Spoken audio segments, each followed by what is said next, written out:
2004-2019 ఎన్నికల్లో TDP ఓటమిపై CM Chandrababu ఇవాళ అసెంబ్లీలో ఆసక్తికర వ్యాఖ్యలు చేశారు. ఈ రెండు ఎన్నికల్లో టీడీపీని ఎవరూ ఓడించలేదన్నారు. తన వల్లే ఈ రెండు ఎన్నికల్లో టీడీపీ ఓటమి పాలైందన్నారు. కొన్ని పనులు చేయకపోవడంతోనే ప్రజలు తమను ఓడించారన్నారు. అప్పుడు బిజీగా ఉండటం వల్ల ప్రజల్ని పార్టీని పట్టించుకోలేదని చంద్రబాబు చెప్పుకొచ్చారు. ఈ రోజు 25 సంవత్సరాల అధ్యక్ష నేను గర్వంగా చెప్పగలుగుతున్నా. ఊరూరికి పోయి చెప్పేవాడిని, మీ పిల్లల్ని బాగా చదివించండి, చదివిస్తే లాభం ఏంటని ఆలోచించినప్పుడు మీరు 20 ఎకరాలు 30 ఎకరాలు 50 ఎకరాల భూమి ఇవ్వాలనుకుంటున్నారు.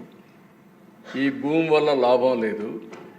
ప్రయోజకుడైతే 100 ఎకరాలు కాదు 1000 కోట్ల రూపాయలు సంపాదిస్తారు. Sky is the limit. అప్రయోజకుడైతే మీరు ఇచ్చింది తాగేసి మొత్తం పోగొట్టుకుంటాడు మీ కళ్ళ ముందరనే. మీరు మీ పిల్లలకి ఇవ్వాల్సింది విద్య అని చెప్పేవాడిని. ఐఎమ్ ప్రౌడ్ టు సే అధ్యక్ష, ప్రజల్లో కూడా చైతన్యం ఆ రోజుల్లో. ఊర్లో ఉండేవాళ్ళు టౌన్స్కి వచ్చారు, పిల్లల చదువు కోసమే టౌన్స్కి వచ్చి చదివించారు. ఐటీ మాట్లాడితే ఐటీ చేయించారు. ఆ రోజు నేను చెప్పిన మాట నిన్న కూడా ఒక ఆయన అన్నాడు, మీరు చెప్పితే నేను విన్నాను, మీరు డబ్బులు కూడా ఇచ్చారు, పంపించాను. నా కూతురు బ్రహ్మాండంగా పనిచేస్తూ ఈరోజు నాకు డబ్బులు పంపించి కారు కొనుక్కున్నా, ఇల్లు కట్టుకున్నా, మా అమ్మాయి పంపించిన డబ్బులపైన నేను ఆధారపడ్డానని చెప్పే పరిస్థితికి వచ్చారు దిశ.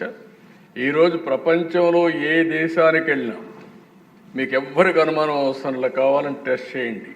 ఒక పాష్ లొకాలిటీకి వెళ్ళండి, గట్టిగా తెలుగులో అరవండి, మొత్తం అక్కడ తెలుగు వాళ్ళు వచ్చి అక్కడ ఒక మీటింగ్ ప్లేస్ కాకపోతే చూడండి ఎట్లా సాధ్యమైంది. హైయెస్ట్ పర్ క్యాపిటా ఇన్కమ్ ప్రపంచంలో ఏ దేశానికి పోయినా భారతీయులది, అందులో 33% తెలుగువారిది. అది తెలుగు వారి యొక్క సత్తా అని చెప్పి మరొకసారి తెలియజేస్తాను. శ్రీనివాస్ గారికి చాలా డౌట్లు ఉన్నాయి. ఒక్కోసారి ఓడిపోతున్నాం అంటే కారణం కూడా మనమే, నేనే. నన్ను ఎవ్వరూ ఓడించలా.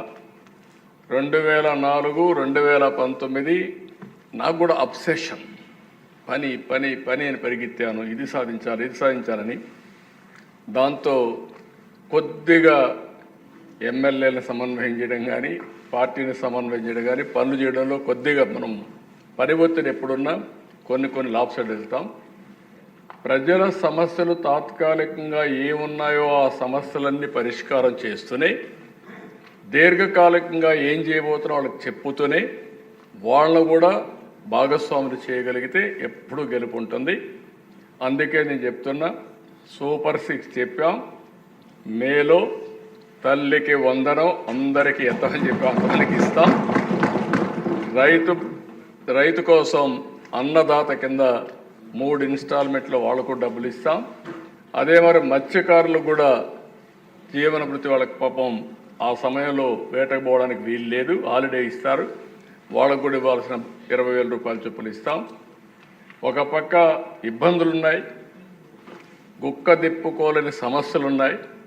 కానీ ఆ రోజు మనం ఏది చెప్పామో అవి చేస్తూనే ఇవన్నీ చేయాలంటే మళ్ళా సంపద సృష్టించాలి, ఆదాయం పెంచాలి, మళ్ళీ ఆదాయాన్ని కొంత సంక్షేమానికి ఖర్చు పెట్టాలి, మళ్ళీ ఆ డబ్బులు సంపద సృష్టించడానికి పెట్టాల్సిన అవసరం ఉంది.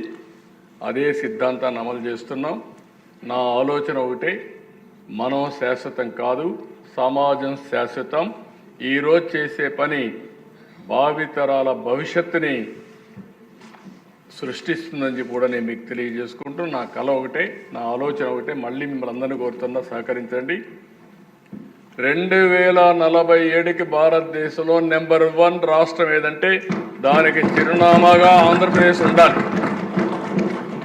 ప్రధానమంత్రి గారు వికసిత భారత్ పనిచేస్తున్నారు. మనం స్వర్ణాంధ్రప్రదేశ్ కోసం పనిచేద్దాం.